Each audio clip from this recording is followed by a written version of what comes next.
Bienvenue dans notre analyse. Aujourd'hui, on s'attaque à un monument, mais par un tout petit bout de la lorgnette. Vraiment tout petit. On a devant nous 5 versets du livre de l'Exode. 5, c'est tout.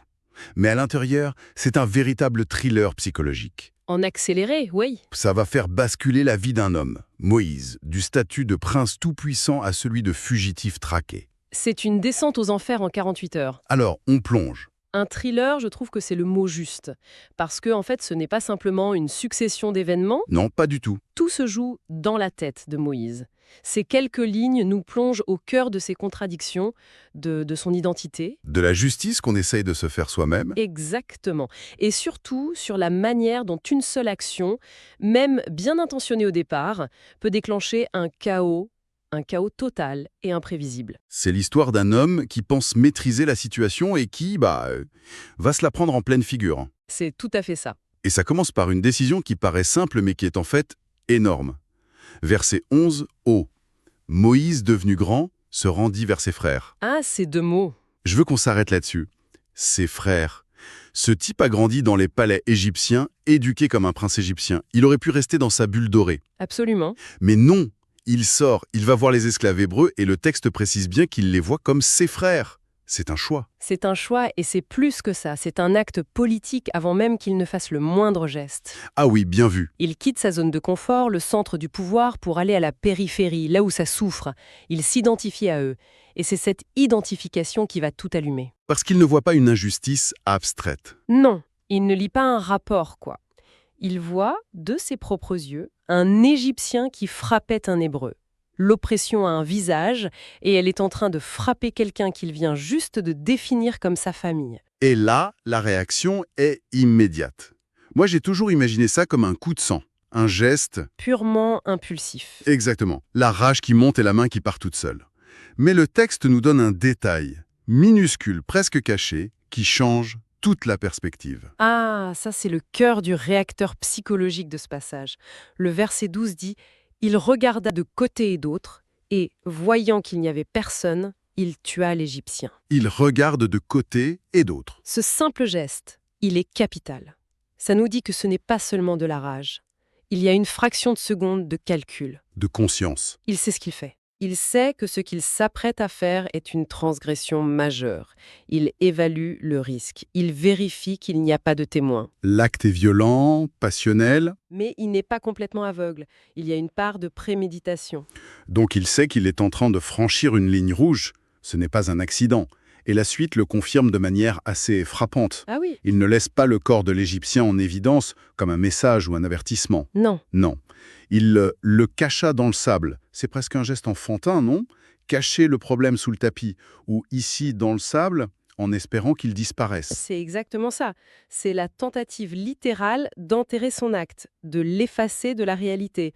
On a une séquence psychologique incroyable en une seule phrase. C'est fou. 1. L'indignation. 2. La décision violente et calculée de tuer.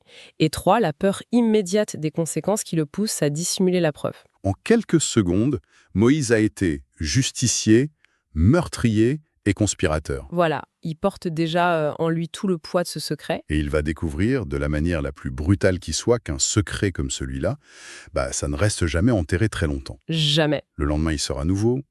Il doit se sentir différent, peut-être même investi d'une mission. Il a agi, quoi. Il a agi, il est passé à l'acte. Et là, il tombe sur une scène complètement différente. Ce ne sont plus des Égyptiens contre des Hébreux, mais 2 Hébreux qui se querellaient. Et son réflexe est le même. Intervenir. Sauf qu'il change de costume. Ah oui? La veille, il était le vengeur masqué, le justicier violent. Aujourd'hui, il veut enfiler le costume de l'arbitre, du juge de paix. Il se positionne en autorité morale. Complètement. Il s'approche et dit à celui qui semble avoir le dessus « Pourquoi frappes-tu ton prochain ?» On peut presque l'entendre penser « J'ai risqué ma vie pour vous hier, j'ai tué pour notre cause, donc j'ai le droit de vous dire comment vous comporter. » C'est une erreur de calcul monumentale. Il s'attend sans doute à du respect, peut-être de la gratitude. Au lieu de ça, il se prend un mur. Ah oui, La réponse de l'Hébreu, c'est le moment où tout s'effondre. la réplique est d'une violence inouïe. « Qui t'a établi chef et juge sur nous? Penses-tu me tuer comme tu as tué l'Égyptien ?» bam. C'est une double exécution. D'abord, on pulvérise sa légitimité. Mais pour qui tu te prends? Et ensuite, le coup de grâce, on lui jette son secret à la figure. L'arme qu'il pensait avoir cachée pour toujours. Et maintenant pointé sur lui. Mais ce qui est fou, c'est de se mettre à la place de cet Hébreu. Finalement, est-ce qu'on peut vraiment le blâmer? C'est une bonne question. Pour lui, Moïse, c'est un membre de l'élite égyptienne, un type du palais qu'il n'a jamais vu, qui débarque de nulle part. Il n'a aucune raison de lui faire confiance. Aucune. Il a peut-être même peur de lui. Cet homme violent qui a tué un Égyptien hier pourrait très bien le tuer lui aujourd'hui. C'est ça. Il ne voit pas un frère. Il voit une menace. Vous mettez le doigt sur le cœur de l'échec de Moïse. C'est une tragédie de la perception. Moïse pense agir en libérateur, en frère retrouvé. Mais il est perçu tout autrement. Il a voulu s'identifier à ce peuple. Et c'est ce même peuple qui, non seulement le rejette, mais qui détient le pouvoir de le détruire. La prise de conscience est instantanée. Le texte est d'une sobriété terrible. Moïse eut peur et dit « Certainement, la chose est connue ». C'est ça. En une seconde, le justicier, le juge, tout ça a disparu. Il ne reste plus qu'un homme terrifié. La peur. La peur devient le nouveau moteur de l'histoire. Ce n'est plus l'indignation, c'est l'instinct de survie. Et cette peur, elle est parfaitement rationnelle. Le secret est éventé. Et un secret comme ça à la cour de Pharaon, c'est une bombe à retardement. C'est sûr. Il ne s'agit plus d'une simple bagarre qui a mal tourné. Un membre de la maison royale a tué un citoyen égyptien pour défendre un esclave. Une affaire d'État. C'est un acte de trahison. Le verset 15 le confirme d'ailleurs. Pharaon apprit ce qui s'était passé et il cherchait à faire mourir Moïse. La rumeur est remontée jusqu'au sommet. Pour Pharaon, c'est intolérable. Ça remet en cause tout l'ordre social sur lequel son pouvoir est bâti, Donc la sentence est inévitable. la mort. Il n'y a plus de place pour Moïse en Égypte. Il n'y a donc plus qu'une seule issue, la fuite. C'est la conclusion logique et tragique de cette séquence. Moïse s'enfuit de devant Pharaon et il se retira dans le pays de Madian. C'est la fin de sa première vie. Totalement. En 48 heures, il a tout perdu. Son statut, sa sécurité, sa famille adoptive et même son projet de devenir le défenseur de son peuple. Il n'est plus rien. Juste un fugitif, un anonyme. Un exilé. La toute dernière image du passage est d'une simplicité désarmante. Après cette course-poursuite, ce drame politique, le texte zoome sur lui. Il s'arrêta près d'un puits. C'est ça, la fin. Le prince de la plus grande puissance du monde connu est maintenant un homme seul, assis au bord d'un trou d'eau au milieu de nulle part. C'est une image de dénuement absolu. C'est une image de point zéro. Il a été complètement dépouillé de son identité princière qu'il pensait pouvoir utiliser pour faire le bien. C'est un échec total. Il a essayé d'imposer sa justice par la force et le secret, et ça lui a explosé au visage.